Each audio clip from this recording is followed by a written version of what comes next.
All right, welcome to the final week number 6 of our study on the Sermon on the Mount with Southeast Online called Everything is Backwards, where again, we keep bringing up that theme that everything that we think about life and the values we have tend to be backwards from really the kingdom life that Jesus desires for us. And so this is the concluding part. This is Jesus winding the message up. This is an invitation. And I love this section of scripture because he talks about the wide path and the narrow path. He talks about the wide road that doesn't lead to the things we want, but it's really easy to take. But the road to life is super narrow and it's super difficult. And so we're going to dial in to being personally applicable to this message of what does this really do to us and what are the things we need to do to make sure we're on the narrow path, to make sure that we have the values that can withstand the storms of life, that no matter what happens, our faith endures, and that we have a firm foundation in the things that will endure beyond this world. So glad that you're here. Get ready. This is week number 6, our final part as we conclude Everything is Backwards.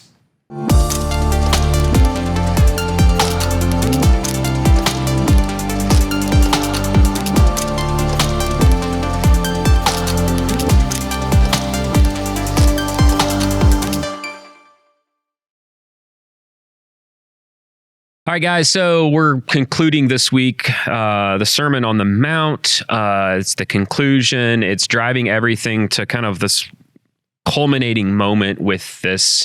And the idea is everything is backwards on this. And Jesus establishes a couple things in this and makes a firm call that if you're going to be a member of this eternal kingdom that never ends, it's not the simple route, and he gives a lot of illustrations on it. And one of the things I quote to my kids all the time as a parent, I love this verse, is the road to destruction's wide, it's well marked, it's well paved, it's really easy to travel down. The road to life is narrow, few find it, it's off to the side, it's counterintuitive. It's such a beautiful picture of there are so many people on this journey to a destructive ending and don't know it. And wide is that path and easy is that road. So as we think about Jesus being this dividing line in all of history and bringing a conclusion, let's go personal for you on this. Is how has this been personal to you on taking the narrow path to life, Sarah? Like when you think about all the different decisions you make, how does it hit the narrow path? Yeah, I think the thing that stands out most to me about the narrow and wide gates is, and I have this written in my Bible, you have to follow closely to even find the path. And the path, because it is narrow and it twists and turns, like you're not going to be able to navigate it on your own. And so usually, like think about hiking in the woods. If you're on an unusual path, like you either have some kind of guidance or have somebody leading you down. And I've thought about that my whole life of just like, there's been so many twists and turns in my own life that I've had to follow Jesus really closely to even like be here, which is really crazy. But yeah, I think there's a lot of different ways that we can easily veer off that path because it looks enticing and it is easier to travel down and there's not as many twists and turns, but just following Jesus really closely down the small path is really just the key to understanding who God is and following him. Yeah, every single day. It's not going to be found in the common route with that. And I think that that's true. I think a lot of times on an illustration with that is I love visiting national parks. And when we went to Rocky Mountain National Park in Colorado, we did 2 kind of major hikes. One was really easy and one was more significant. Neither were impossible or, super hard. But what's funny is one of the simpler hikes that's like literally lined with a boardwalk we did with my kids. And it's an amazing view, but everybody that goes to Rocky Mountain National Park, I see that picture of that same lake. It's beautiful. But I'm like, that wasn't the hard one. My favorite picture, you'll see me use it as a background on my phone from time to time, isn't that one. It's the one where we hiked like above 10,000 feet, 11,000 feet. It had a high vertical to it. We were huffing and puffing. We had a midway conference with the 4 of us. And I said to my wife and kids who were doing this harder hike for me, it's okay. I've seen enough. We can go down. And finally, Eileen, my daughter, looks and goes, no, we're going to make it. And so we huffed and puffed and there's a mountain lake on top. And that's the picture no one has. Because that was the narrow road to it. And I think that that's what it is, that there's a hidden blessing, Brandon, that's beyond and taking this narrow path. So as you think about Jesus setting this path very narrowly for us personally, how do you interact with that? I think kind of along the same lines of what Sarah was thinking, is that oftentimes that path that Jesus has us on is not an easy one to understand. Like, it feels like it's bending and it's twisting in ways that you wouldn't expect. And, I guess, there's a reason why people choose the wide path, right? Because it looks better and it looks nicer. And, but it's the path that Jesus has us on is ultimately the path that leads to something. That leads to life, that leads to wholeness, that leads to fullness. And it's the challenge and the struggle of living that kind of backwards life we've been talking about is, it's going to look crazy when you're on that path sometimes. Like, you're walking against the way the road seems to be going for everybody else. But that doesn't mean it's the wrong road. In fact, it may mean it's the perfect one. For sure. Derek, what about you? That's a good question. It brings me back to one of the things Kyle said in a sermon several years back. He was like, God doesn't so much care of where you're going, but about who you're becoming, and that's one of those things. Normally I don't remember, things that people say. For some reason, that's always stuck with me, because I think for so long, especially like during college, after college, I was so obsessed with like, am I doing what God is calling me to do? Am I following His will? How do I do that? And for whatever reason, I think over the past several years of my life, I've learned that as long as I am with Jesus, I am going to end up in the right place, And so for whatever reason, I think that He's brought me through different things to where I have to give up the fact that I can't predict what's going to happen. I can't control what's going to happen. I can't, figure all that out. But what I do know is that I can put my trust in Jesus. And, at the end of the day, for us in the 21st century, maybe I'm just speaking for myself, a lot of times it's a lot easier than what the first disciples were called to literally leave their trade, their family, to go and follow and completely throw themselves into this thing. And we're called to do it in the same way, just not as always as radically as that may look, but in our hearts, it has to be the same. I think for sure on that. And when I think about our life, what's funny is we all really do want the comfortable, simple life. But what I think about it is, what days you never remember? You never remember the day that you walk out into your garage and start your car. It starts right up and the commute is super clean and simple. And then you park it and you just have a pretty comfort-filled, normal day. And then you go home to a normal meal. You don't remember those days. I remember the day that the dog threw up on my couch. I won't forget those days. I remember the day you're stuck on the side of the road with a blown out tire. I remember those curveballs and twists and turns, and you learn way more in life through that. And it really is an invitation, because when those storms come in and when life happens, I love the storm analogy, right? The house that's built upon the rock will endure.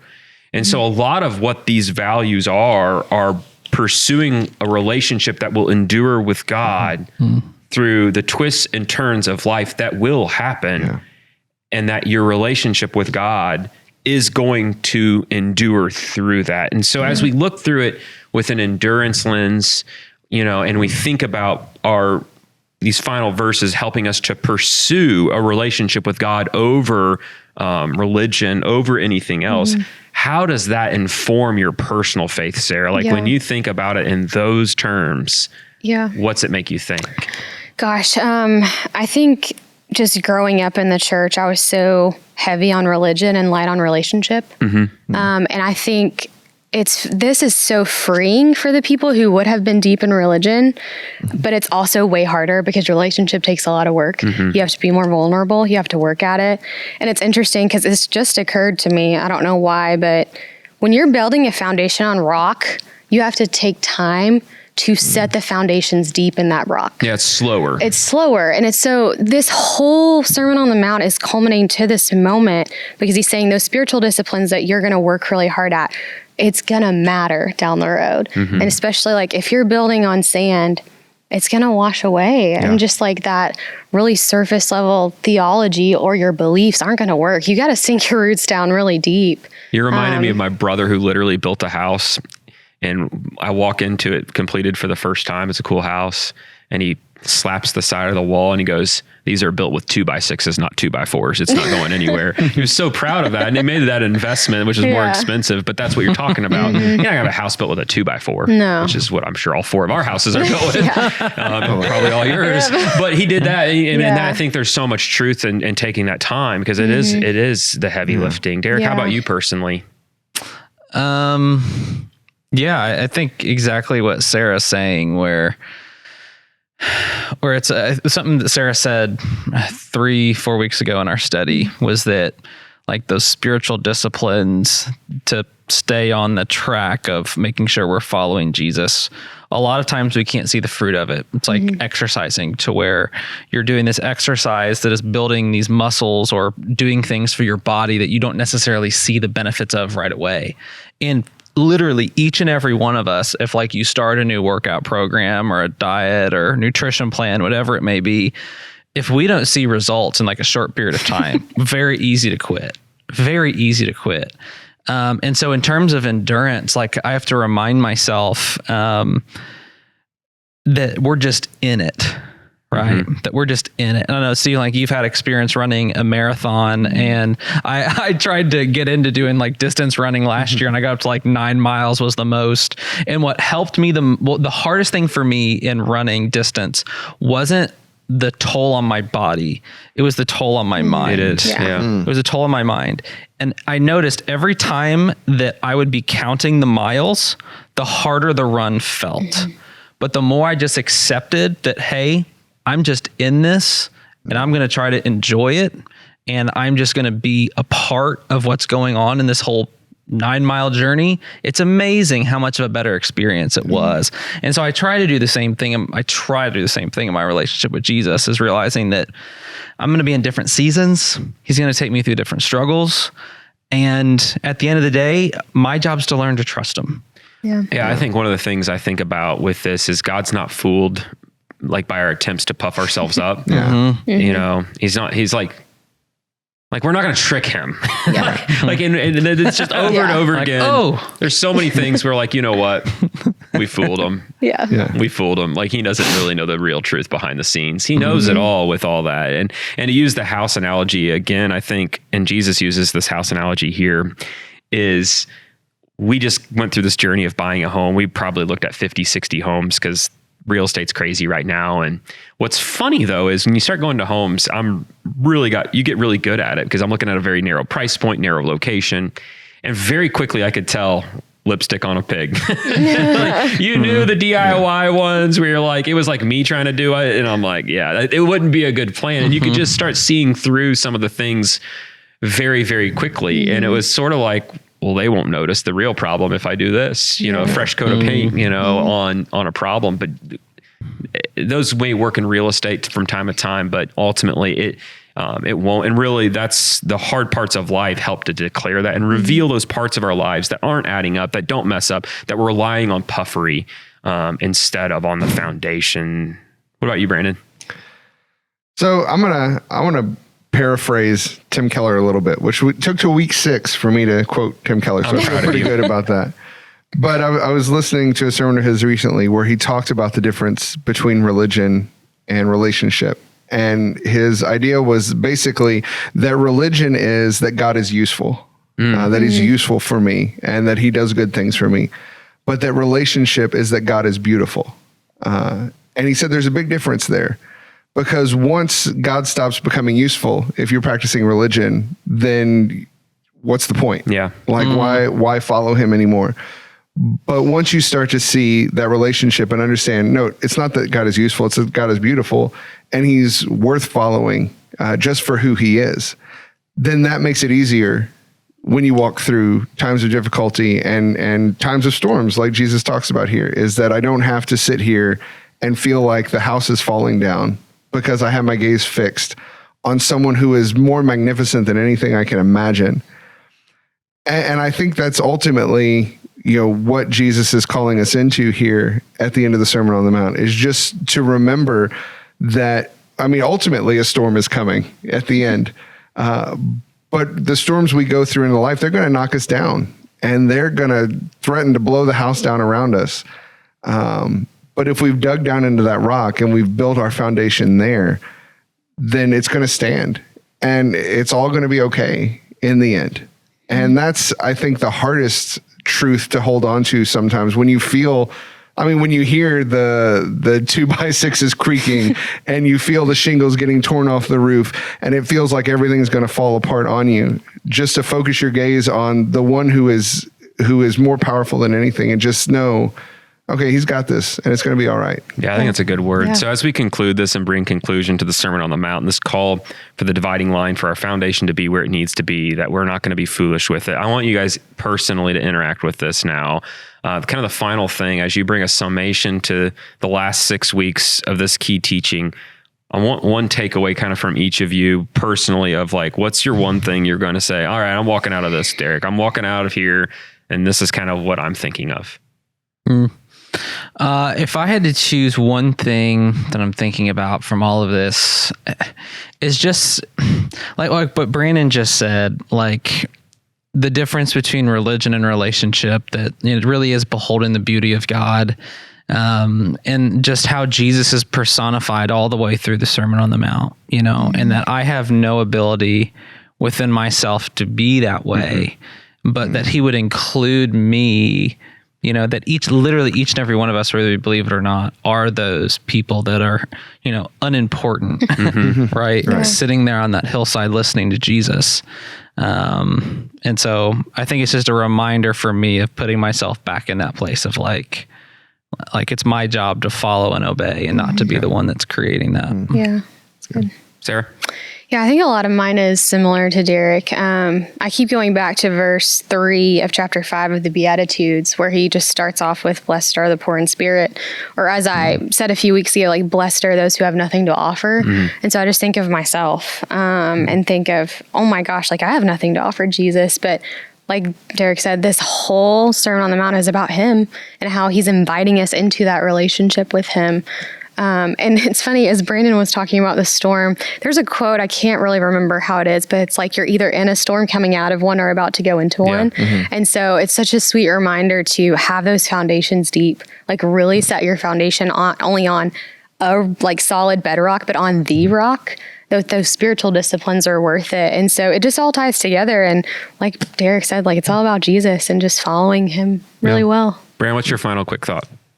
I just think there in that last picture of the house that Jesus talks about, is it just strikes me that he has, faith isn't the right word, I don't guess, but Jesus has the utmost confidence in us in a sense, because he looks at us and says, well, anyone who hears these words of mine and obeys them, like after everything that Jesus has said, after all of these things that he's laid out before us, he looks at us and says, you guys can do this. Like, you guys can live this way. You guys can be kingdom ambassadors in your world. Like, go do that. Yeah. And I'm sure he knows, like, well, I'm going to give them my spirit so they can do it.